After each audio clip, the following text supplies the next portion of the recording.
And so are you. Welcome. My name is Marilyn Shannon, and this is Skywire. And today we have Margarita. Hello. Hello.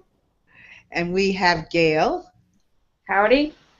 And we have our infamous couple, Heidi and Mark. And today they're in Germany, so they are helping us do some. Oh, they just fell out. There they go. They are in Germany. They're just not here at the moment. But anyway, welcome all of you to Skywire. We're delighted to have you here. We've been off for a couple of weeks, but we're back. This is one of the hangouts you will see each and every week unless something is going on. We consider this like a regular TV show, and we take it very, very seriously. So we're delighted to be here, and we're off and running. And for those of you that are new to Skywire, our show is all about listening, and it's about having the most profound, well, forget most, because profound is the most, having profound conversations about listening and what listening can do for us, what we do for listening, where it takes us. And we don't have all the answers. That's why we're here. We take listening on a multiple amount of levels, and we take it and we say, okay, how does our listening affect us here? How is it that when we listen here, we're going to learn this? Or how do we learn this through our listening? Because listening is everything. Everything tells us something. And today, we're talking about our facial expressions and what can we learn from them? What are they telling us? And where are the expressions generated from? So we're going to start the conversation, and I want to just, welcome everybody. You've been off, I know, and having a grand old couple of weeks. I've been in Pennsylvania. I've been in New Jersey celebrating my mom's 90th birthday. Marguerite, what have you been doing in the last 2 weeks?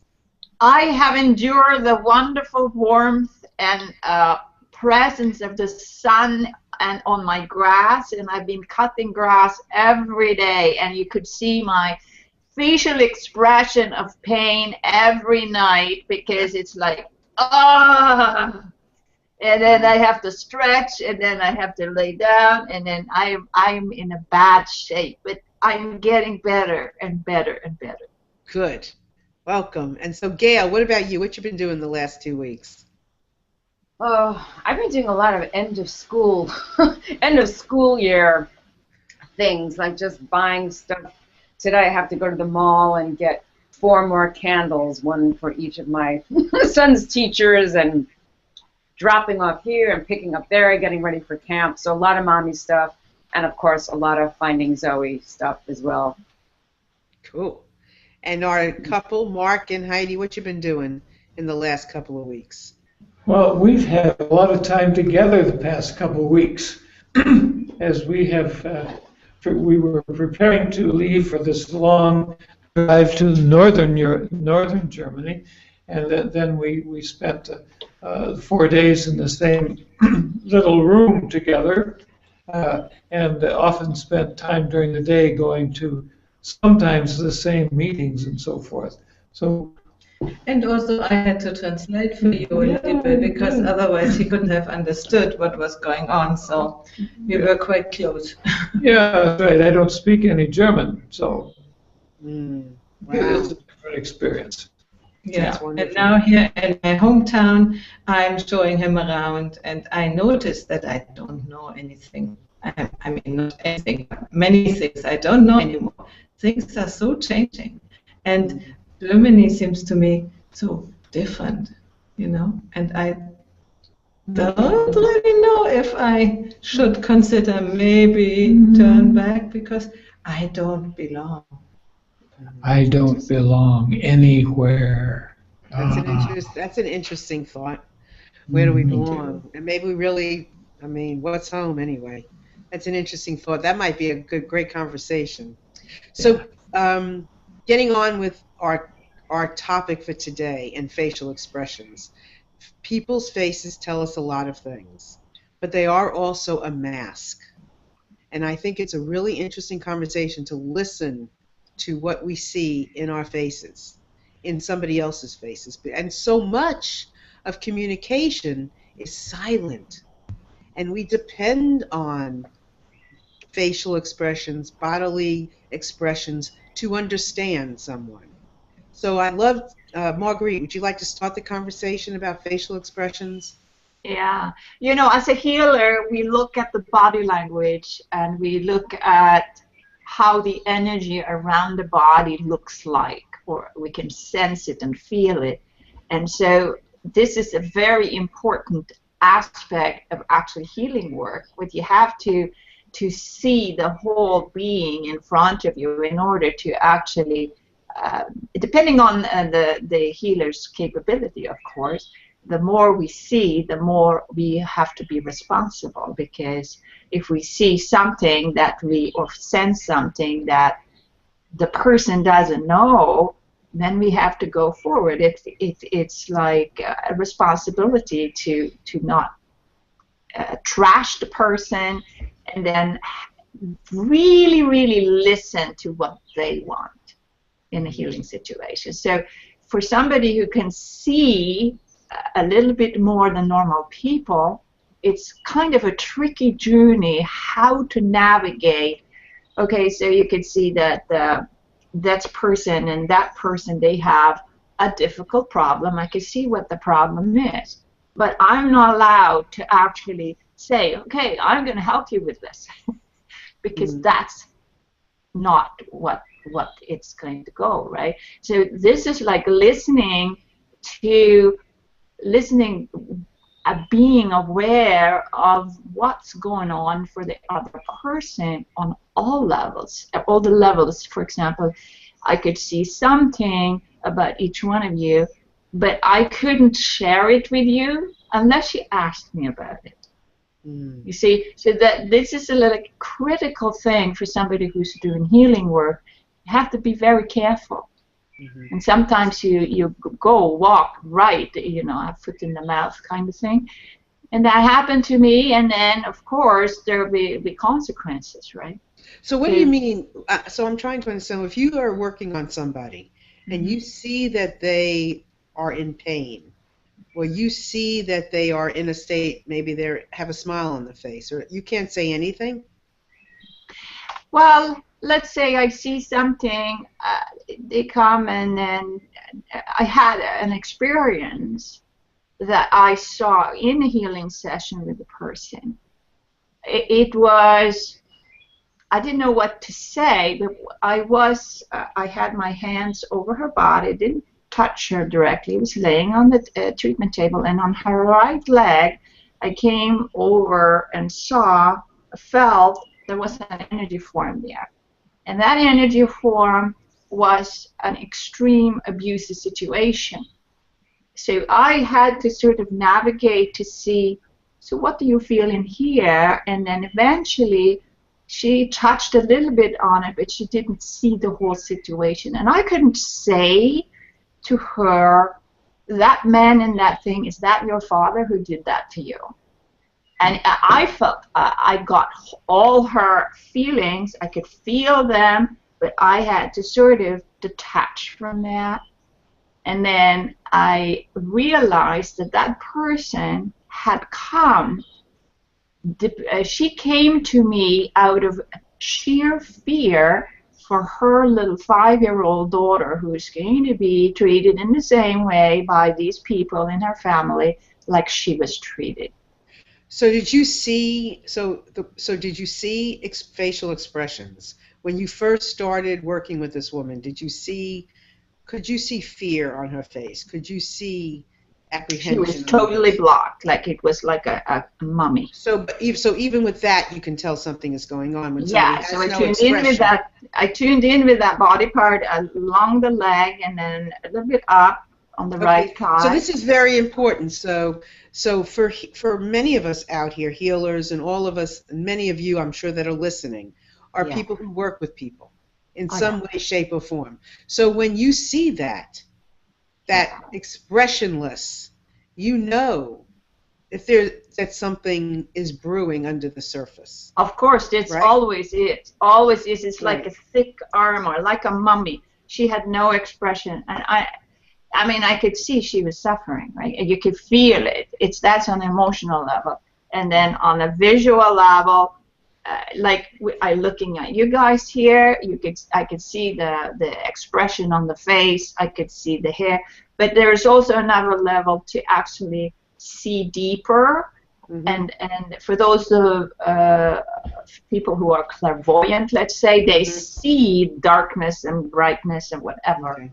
Okay. So But it's okay. That's very important what you brought up. So that's part of why we do the show, is so that we can tune in. And so this is one aspect of tuning into the facial expression. It's not just the easy thing that's a smile, this glow. It's other things. And when you see it, you're tapping into something else. I want to And what? also I want to Yeah. also say something else, that if you have the gift to see, it's not okay to prod, to actually look at you and see it, because that invades your privacy. So I don't do that normally unless it's like so overwhelmingly clear. And I think it also depends on the relationship you have with someone or the reason they're coming to you. Yeah. You know, if Yeah. somebody is coming to you and you have that permission, Yeah. you know, to ask the questions, to get deeper, then that's the kind of relationship that you have established. If you have not established that relationship, then I guess you have to be careful. And the person who have the more awareness, or let's say in that area, is the one who has to be responsible. Hmm. Good points. Thank you for bringing all that up. So, Gail, where can we take it from here? Well, I actually have a question for you. You said that our facial expressions can also be masks, and I was wondering what you meant by that.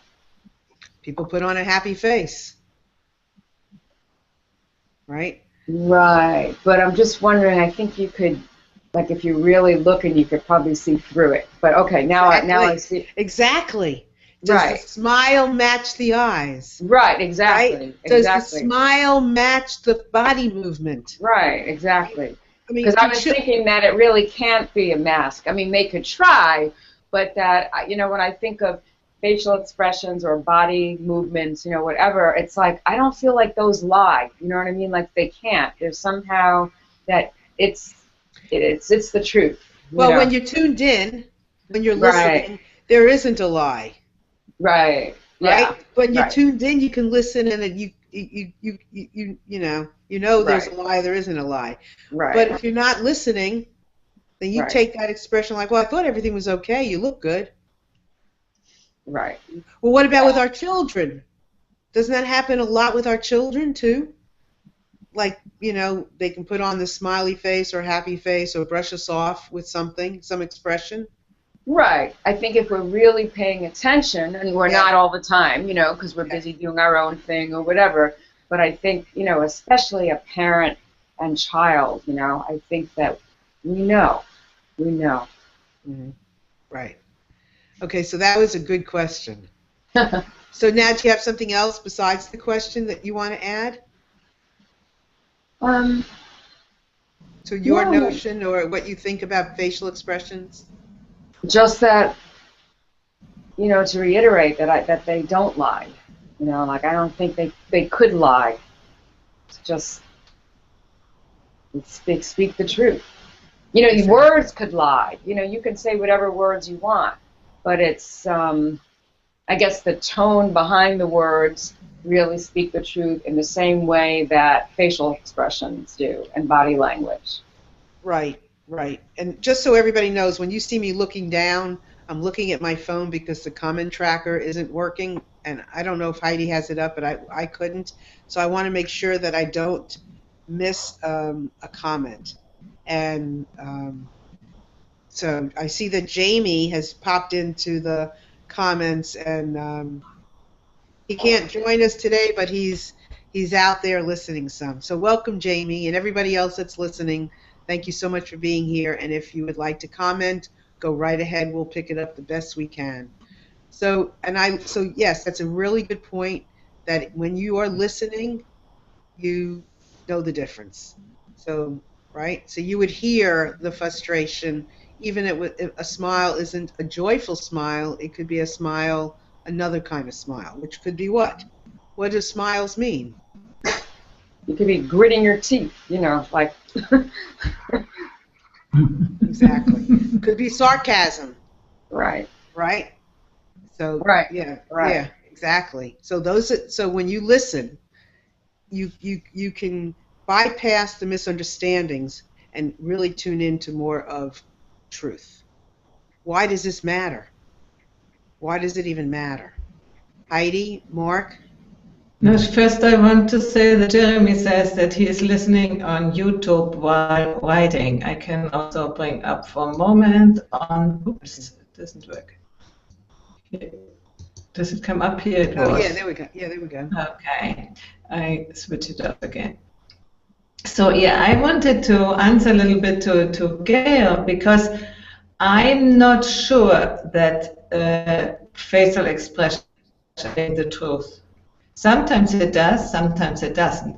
And I think as very young kids and in, let's say, ingenuous people, it works, but I think during childhood, most of us have learned to contain the facial expressions, to be, as you said, put on a smile and become a mask as a response, a necessary response to what was asked from us, you know, for survival, we can say.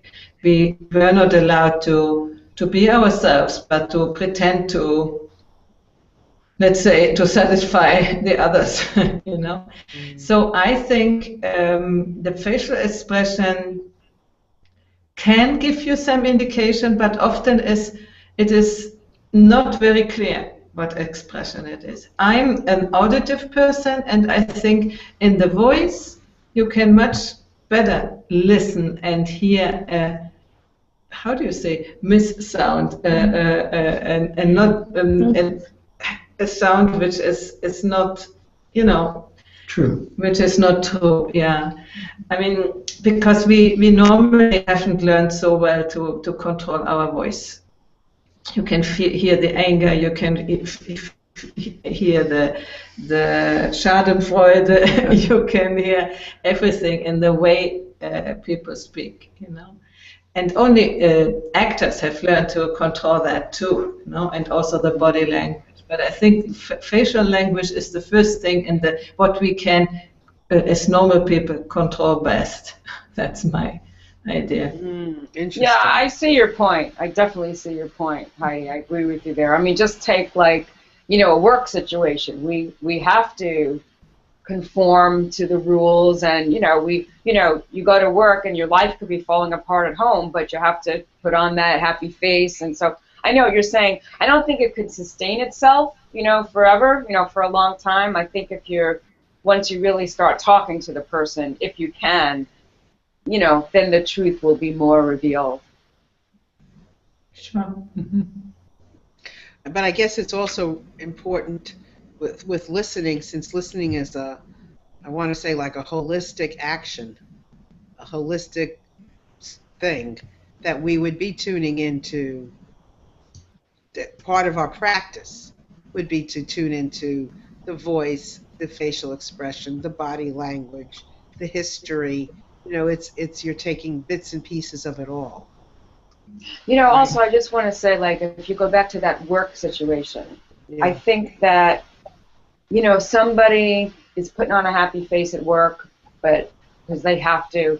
I think that if the other person who's observing, I think if they are really, really observing, you know, taking the time to do that, taking the energy to do that, whatever it takes to really observe, I think they would see.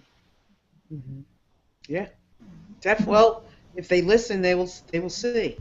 Right. I mean, most of the time at work, everybody's like, "Oh, how are you? Fine." You're not even listening to their response anyway because you're busy going to do what you do, what you have to do. Mm-hmm. And why does this even matter? Why does it even matter to be able for us to be talking about people tuning into people's facial expressions? Why is that even part of this conversation about listening? Why does it matter? Mark. Well, goodness, I just was thinking at a certain level of development, you know, when we're about, what shall we say, 13 years old, and we're out with in my case, with the guys, with my buddies, and so forth. And there's always a kind of tussle for who's in charge, who's supreme, who's on top of the pile, and who's just following orders. You have to really be able to navigate that atmosphere very, very acutely, you know, not only to read what other people are about, but also to project what you want to be about in that group. And it's kind of a gangster, it's a mafiosa period in development, you know, where the other people are just kind of, they're placeholders. They're not real personalities yet. You know, they're kind of interchangeable, but it's the group you're with, and you have to be somewhere. You can't be alone because that's nowhere. And so we have we get this training that is before we have real intellectual abilities to see what we're doing. It's just the water we swim in, and then we can spend the later periods of development, you know, being able to reflect upon that and control it and make it more sophisticated and more congruent with who we are. It's a long struggle. It really is, before we get to the point where we can just be who we are. And we can't be who we are with everybody. We got stopped by a cop yesterday for parking in a place. It was just for motorcycles. And it was a pleasant enough interchange. He didn't give us a ticket, but we smiled, you know. And fortunately, the cop smiled too. But you know, these are abilities that we have, and we need to love them and appreciate them for what they are. They have great value, and they continue to. And what I'm appreciating most about this period of my life is I'm learning how to find places like here, where I don't have to wear a mask. Or if I do, I can do it very playfully and just for fun, not seriously, because I'm pretty sure that people are appreciating who I really am. You know, Yeah. Lovely growth. Yes, that's a great comment. So before I go on, whoops, I hear myself again. Do you hear my? Okay. Anybody else? No. Okay, that No. went away. Okay. It went away. God, I don't want to hear myself twice. Once is enough. So anybody have a comment to make at this point before I ask another question? Well, Mark is like so verbal. He actually says some of the things that I was thinking, and maybe you other guys think, and then he says them. I think, congratulations, Mark. Mm-hmm. He's eloquent. Yeah. Yeah. Terrific. Yeah, Marilyn, you had asked, why do we care about this? Why are we having this conversation? So I would just say that because facial expressions are a very strong form of communication. Yeah, I mean, it is what we see. It is But what we see. communicate a lot by our facial expressions. You know, Right. sometimes as much as words or more than words, because Right. it's. I think again, it's just like the underlying truth is there.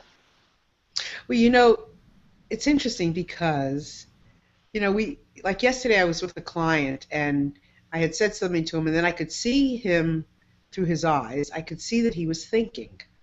And I said, well, what are you thinking about? And he said, and he made a comment, he said, wow, you're good. Well, I could see his eyes tilted a little bit, right? So that was a facial expression to me that was important. I'm always amazed, like, you know, how people miss things. And things that, like, it wasn't important that he told me he was thinking. It was only important that I noticed him enough to know that he was thinking. He wouldn't have thought in that split second to tell me he was thinking, you know, but I saw the slit in that second. And it's just, I think it's a way, facial expressions are a way for us to be intimate, for us to be closer to each other. You know, sometimes people don't even know maybe that something is, that they're in pain, or that, if you see somebody smiling and you know that it's a smile, the facial expressions, like a smile, is tied directly from the heart. How many of you know that there is like a nerve or something that goes from the heart to the face, that when you smile, a good smile, your heart feels it. And then if you're in pain, if your heart is hurting, it's directly tied to how the expanse of your cheeks and how people want to be noticed. So I think it's so important to delve into, what are the eyes? What's going on with the eyes? How are we expressing ourselves in this life? And it could be good, not so good, but it does tell someone that, or someone is noticing us. Like, wow, you noticed. Even the color of your hair changes, or you wear different lipstick. People get to notice. Marguerite, you're laughing. You're amazing. Why is that? Yeah, because you discover details and you're asking about details that matters, and then you have fun with sort of laughing at yourself in a good sense, and that makes for a good coach. Well, yeah, but it matters. Thank you. But it matters, and these details, these are what we want to catch. They're like, those things that, like the sand that go through an hourglass. Well, that's what this stuff is like, and you want to be able to catch the information, to tune in, so you catch it, because it makes life much, much easier, and we become more effective at everything that we do. So go ahead, Marguerite. Like, Yeah, I just heard some, go ahead. yeah. So that's also a balance, because like I'm also like for any empathic people, Katrina, for example, Pankapu, she says that sometimes she feels everything, and I can relate to her. So if I pay attention to everything, I'm going to be completely overwhelmed. I'm just, my head is going to explode almost. So I have to put filters up to actually have a strong boundary in my aura, so that I actually can see over there, and make that filter sort of like, not every micro thing that comes on comes in. So then you can actually choose to see something. You tune in with one person. That's much more easier. So there is something to do that too. Like if you want to install some filters around you, it's necessary, because there's our boundary, right? Yes. And then if I open up and try to see everything, I probably will explode. Yeah, but your listening to bring in a filter is listening to everything. That's what, taking care of yourself. Yeah. Knowing which things to dismiss for one reason or another is listening. Getting some answer about, this, when you listen to someone who's very heavy, who's got a lot of heavy stuff going on in their lives, and you listen to that without taking on the total emotional baggage, is listening to how you deal with that baggage. Right. There is another thing too. It's like to not take it on, and then that the other person, and it's sticky and it sits on me. So it's important to detach from it too. Being in that flow and nothing is attached, and I have awareness. That's something. I mean, I'm saying but I think that's for all of us. Because if you are with a person who is extremely negative, let's say, and then you somehow get dragged down, then it's you have attached yourself to some of that negativity, right? Sure. And then, of course, if you have a positive person, you want to, attach yourself so much to the positive so that you can be raising yourself up. And that's, I guess, the job of a coach, to actually bring up a person so that they detach from those negativities. So my question that comes to mind now that we're talking about this in this way is, who is it any difference between a man and a woman? I know we've had lots of conversations, and we've had lots of times where we have an abundance of men in our comment stream that are questioning things, because I know men, this is not a negative, this is a positive. Men want to know how to listen better. They want to know how to take the nuances that they don't hear, and they want to know what to do with them. In some cases, I think women, we've been tuned in more. We take more things for granted in some regard, that we know what we're doing. But when it comes to facial expressions, I think there's a huge disparity in how we listen to the facial expressions and listen to where somebody is. And what we dismiss in a conversation because we haven't tuned into the face. And what's going on. I mean, people say things, and how often is it that a man will say, well, you said one thing, but you did something else to a woman, or, vice versa, when men, somebody's distracted. So how do we work together with this, as far as men and women listening to each other, and this notion of facial expressions, because expressions say a lot of things? Mark, I think maybe you could chime in here. Well, Heidi just asked me if I wanted to say something, and I replied, oh, no, not at this point, but here I am. And so I can only respond in a real general way. That I know that my experience in life is different than Heidi's experience in life. And some of that is just because I'm a man. And some of it is because of all the conditioning and the ways that I've been raised versus the way she's been raised and her expectations. We have stories we tell ourselves about who we are, and then we do our best to live up to them. And if we're lucky, those stories fail, and we get to write better stories. But in regard to listening, I need to be very safe before I can really listen. Otherwise, I'm being defensive. I'm looking for holes in arguments. I'm looking for ways in which I can respond with what I want to say, blah, blah, blah, blah, etc.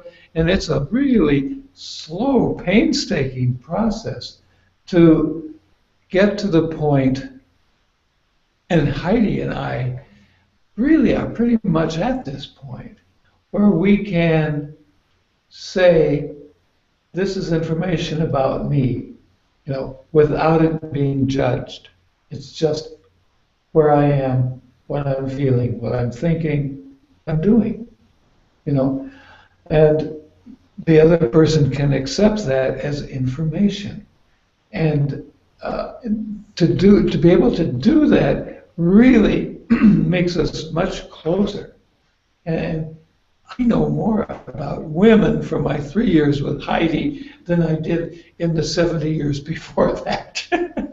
And facial expressions are a big part of that communication between men and women.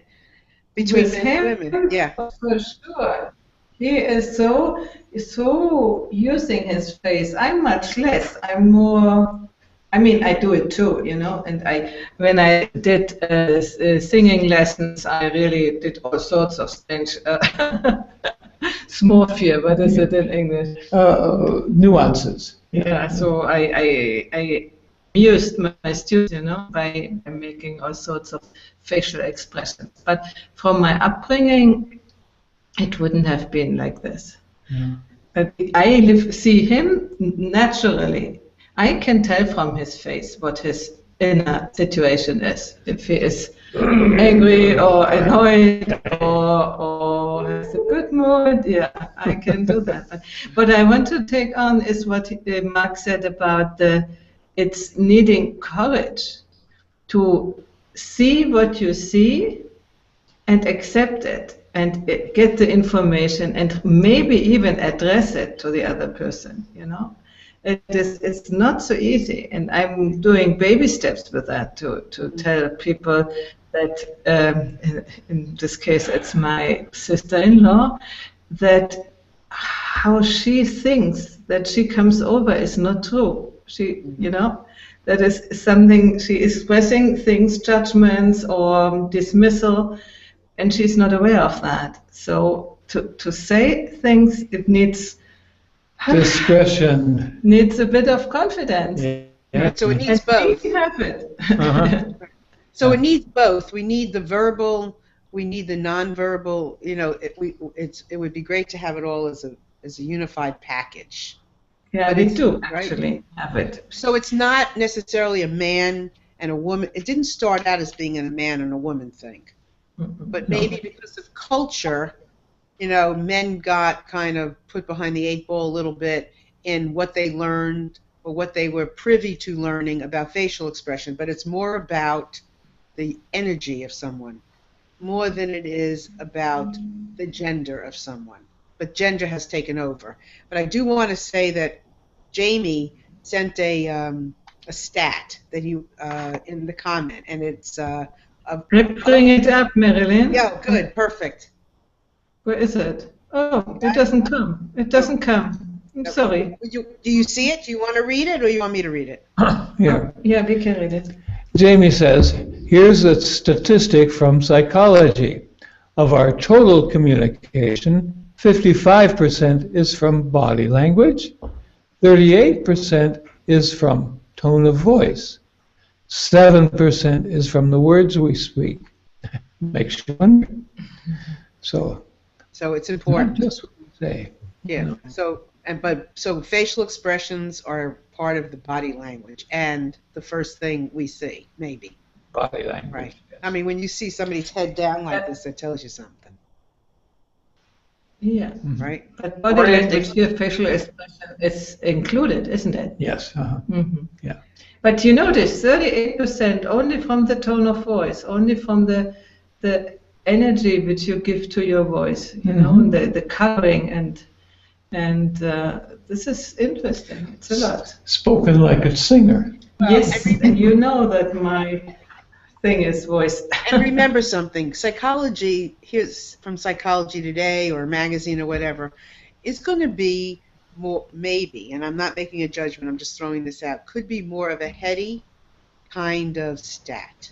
When you come from the head as opposed to from the heart and the energy or the soul, your stats are geared from that perspective as opposed to coming from a different place.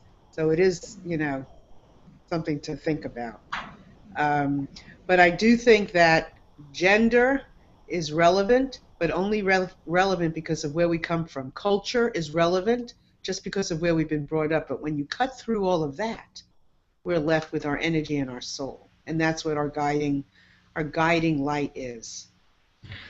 Yeah. Yeah, I would go into that, what I wanted to tell already before. For me, the eyes are expression of the soul. And in the eyes, you can see where the person is at. You can see all levels of fear or of distance or of embracing. This is, when you have a little bit of experience, you can see in the eyes more than in smiles or whatever, you know. So what is it? What do you see in the eye? What trait or characteristic have you seen in the eye? I can see, for instance, timidness. Timidity. Timidity. What does that look like? What does that look like? What does that look like? This is a little bit like inside, drawn inside the eyes. I mean, it's difficult to, you know, we are using words for things you need to see. Okay. I might be able to do it, but not with the camera. And fear, it's really like scattered, the eyes, you know, like, and the iris, in a certain way. It's very difficult to explain by words, but I think if somebody did a study and photographed people, maybe it is done, you could very well distinguish the different expressions. There's a really great photo that Dave Moore put on the Skywire event page. It'd be interesting to take a look at that. But you're absolutely right. I mean, people slit their eyes. Sometimes they have one open and one closed, right? Sometimes they raise their eyes. You know, all of these things can matter. And then the right questions matter. You know, when you see that, is to ask the right questions, like, you know, what's going on, or, you know, I see some expression. What are you trying to say? But those are all. I think I've heard this expression that said, like, the eyes are the window to the soul. Right. Right. But at the very end, we can read this quite well, but we can never be really sure. It's always ourselves, our interpretation in between. So that's exactly if right. you really want to know what people feel, you need to ask them or explore it together with them. You cannot pretend to know it. So there's Ammon Jones having a comment. Would you like to read this, Mark? Sure. Ammon says, Jamie McConaughey, those stats are often quoted, but they actually come from a very specific activity. If I remember rightly, it was solely based on public speaking. The numbers for face-to-face communication is different. There is further difference when talking to a friend rather than a stranger, etc. So Ammon is putting some qualifications on the study we just read a moment ago. And that's great, because that's what you take into account when you're looking at someone. When you're reading that, it's a guide. It's a guide to what you should ask next, or what question, or what statement. It's a guide to being inquisitive. So he if it's a friend, it does tell you something. If it's somebody you've never met before, it's going to tell you something else. If you're in the work environment like Gail was talking about, it's going to say something else. If it's a police officer who talks to you and gets some information, like with what happened with Mark and Heidi, it's going to tell you something else. If it's Marguerite working on a precious soul who is not saying something, but she feels something, and then they look so scared, it's saying something else. So that's the beauty of listening. That's why we do this. So we can be aware of all the places that listening shows itself. And because you listen to a face doesn't mean you agree with it. Doesn't mean you say, okay, this is it, there's nothing else to say or do, I've got my answer. Because they're smiling, I just know everything is perfect. No. You've listened and taken into consideration all the other things that might have contributed to that smile or that smirk. What's the difference between a smile and a smirk? Well, there is something to do with the cultural differences too in different societies, and sometimes they cover their face so that you don't know who they are in other countries, and have veils.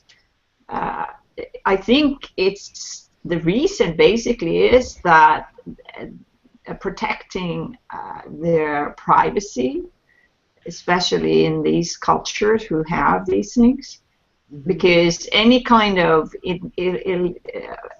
expression, it's a communication, and that could go to a contact, and if it's in these other countries, they see that as a confrontation or invasion of privacy.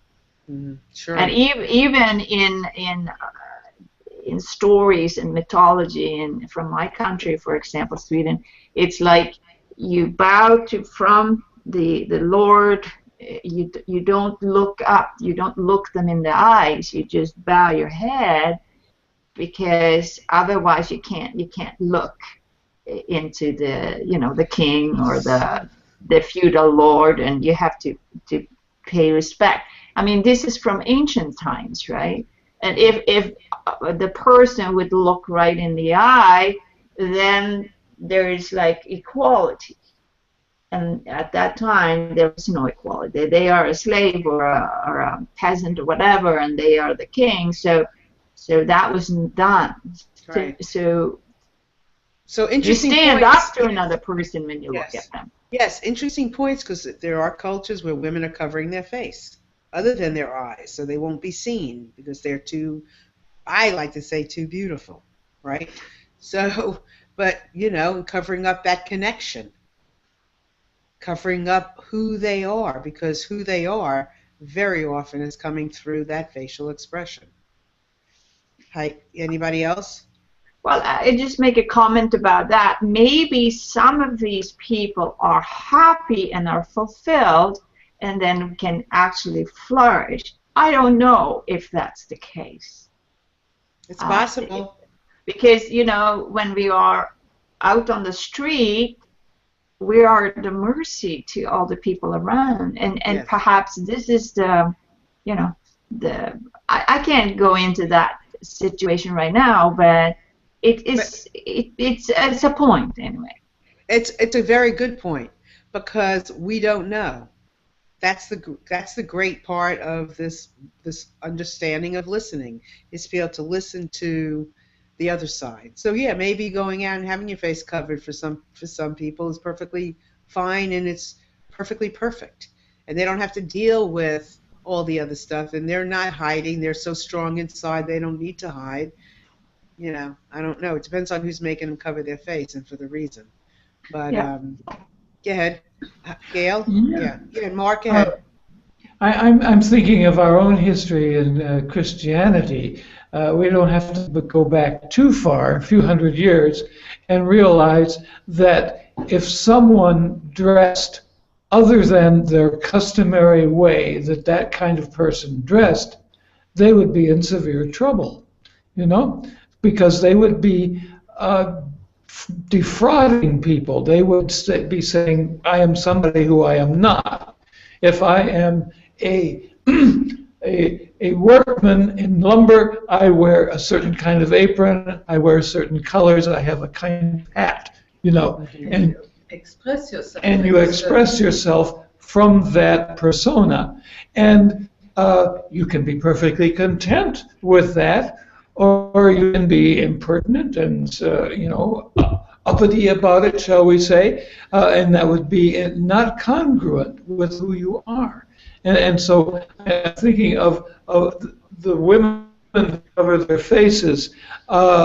They actually, in a sense, feel safe from that point, because there is a limited range of expression permitted to them, and betraying their feelings through their facial expressions could be extremely dangerous. Right. You know, And you just have the little eyes. Yep.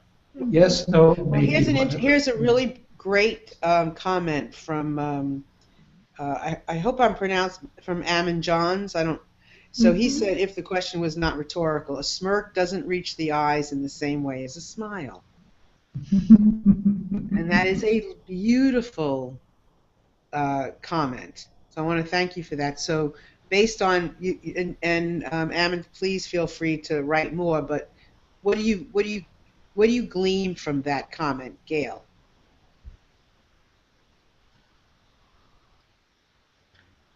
I don't know, honestly. I was thinking that a smirk is a particular kind of a smile. You know, it expresses like So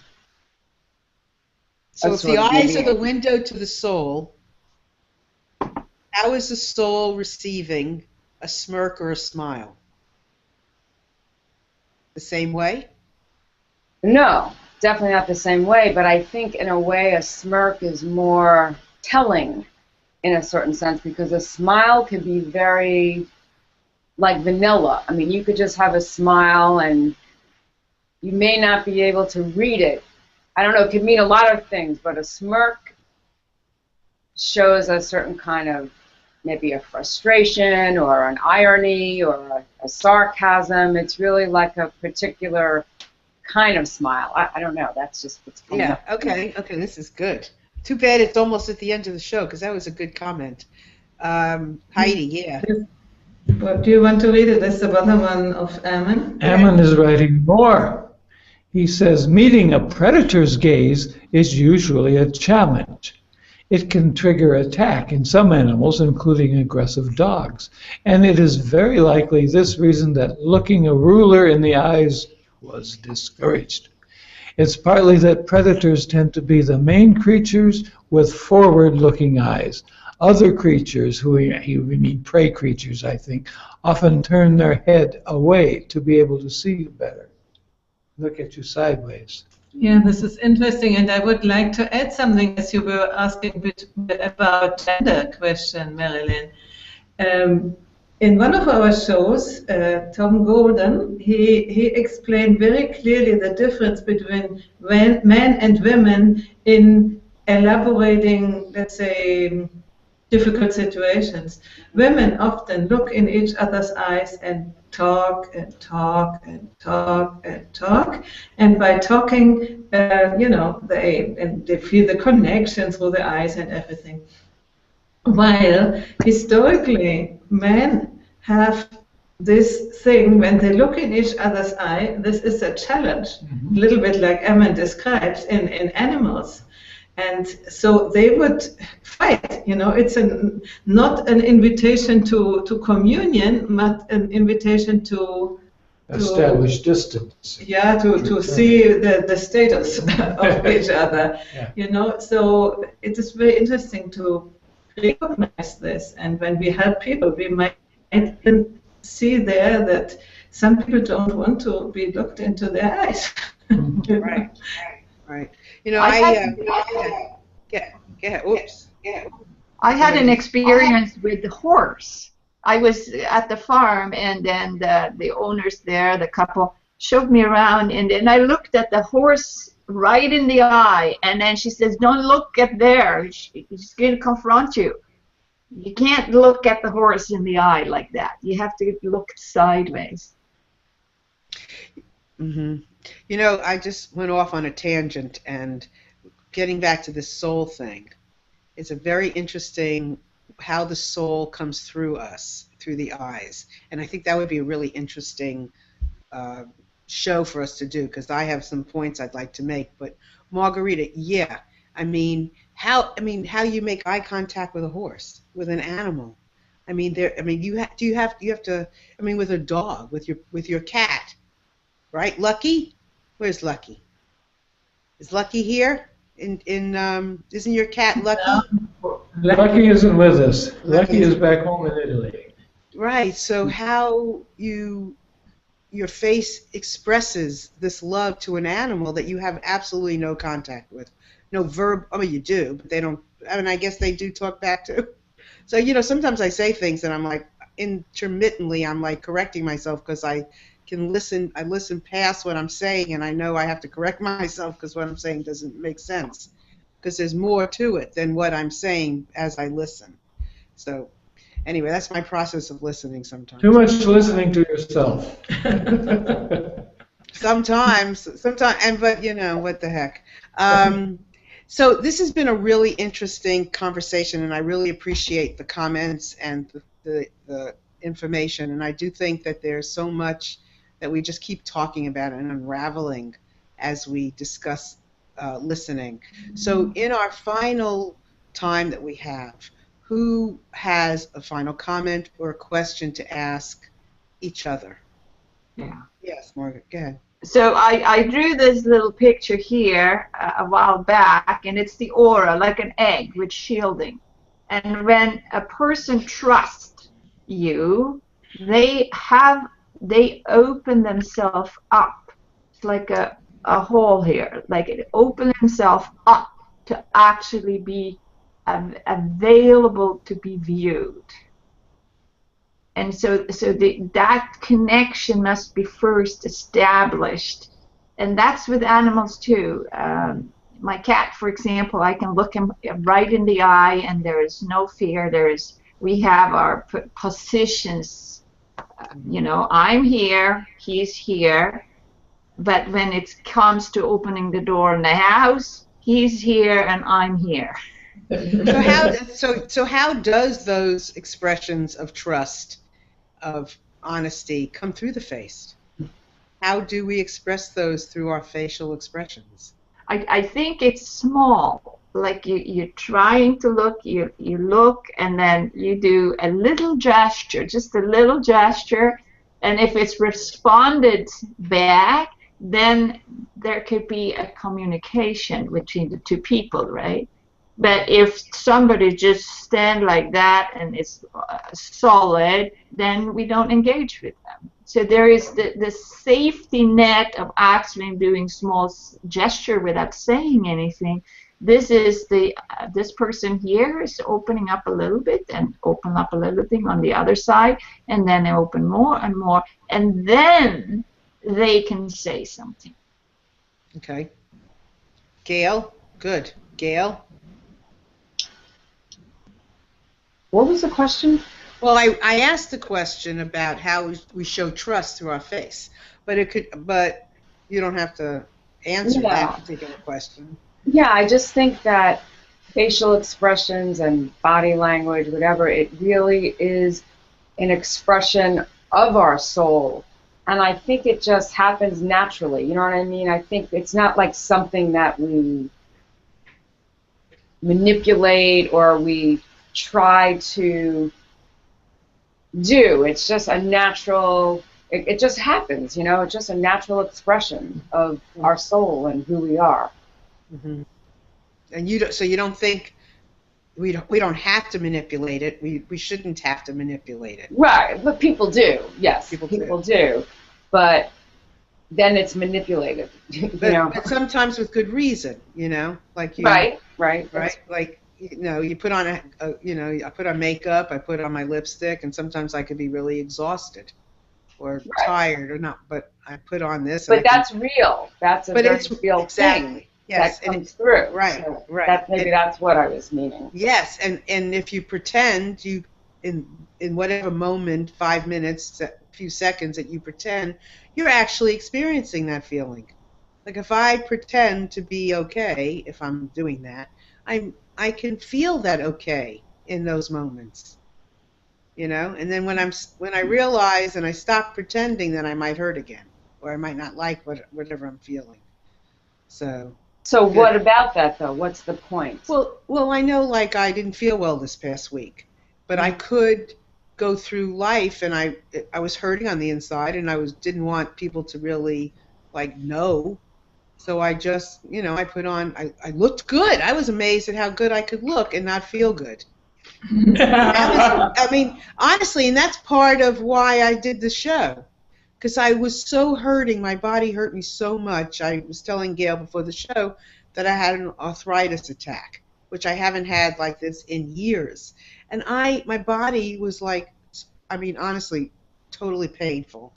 And when I went on the outside world, I put makeup on, I got dressed. I looked at myself in the mirror and I went, God, I look really good. But I was so hurting on the inside. And I was like, well, this is interesting. What do facial expressions and my expressions look like? And how is it that I can look that good and be in that kind of pain? And I'm looking at myself. You know what I mean? I know the difference, and I couldn't separate how good I looked from the pain, which was so interesting for me because I knew I was in pain. How come I don't look bad? Well, you know what? You may have been in pain, but you are not your pain. You know what I mean? Well, maybe that's part of, well, great. That's a great way to end this talk. That's probably exactly right. Great point.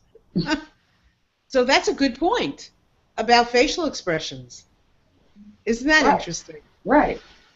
Well, I didn't think of that. We are not our agony. We are not our pain. I mean, that's one aspect of it. It's not who we are. That's a good point. And that goes hand in hand with your pretending. Mm-hmm. That's interesting. That's a very interesting point. Yeah, that's good. Heidi, Mark? Well, even our lies are real, aren't they? Heck yeah. I mean, this is reality. Yeah. Yeah. So we need to love them too. Say that again? So we need to love them too. Who then? Our lies. Okay. Yep. Oh, our Like lies. you Our did. lies. Your efforts last week. Love them, you know? Yeah. Lies. Let's see. Okay, so were they lies? I have to think about that. Well, they were real lies, though. Those were real. Yeah. I didn't try to This hide it. gets I just, complicated. it's interesting because I didn't really try to hide that I was hurting. I didn't really try to hide it. It was hard to hide it when I was having trouble walking. But I would yeah. say, Marilyn, your radiance has overshadowed everything. Mhm. You get it? Your Oh, radiance, what you are normally expressing, wasn't disturbed by that. well, that's an interesting thing too to talk about, isn't it? Because I didn't think of that either. But yet, but it can be the truth. I didn't think about that as my truth, but it could be the truth. So that's a very interesting thing. So that was good. So here we are. We just came through an entire another show and more ahas and all that kind of stuff. So that was great. So I appreciate everybody being here and all of you that were listening and took part in our show today. Thank you so much, and look forward to another incredible episode of Skywire. Anybody have something in closing that they want to close with? Anybody? No. Are you complete? Complete. Complete. Okay. And that's the line, too. Well, you don't know that either, and that's a lie. Who knows? That's the point about all this stuff. That's what listening does. It tells you we don't know. We know what we know. We don't know what we don't know, and it's all okay. Right? Okay. Bye. Okay, bye-bye. Bye-bye.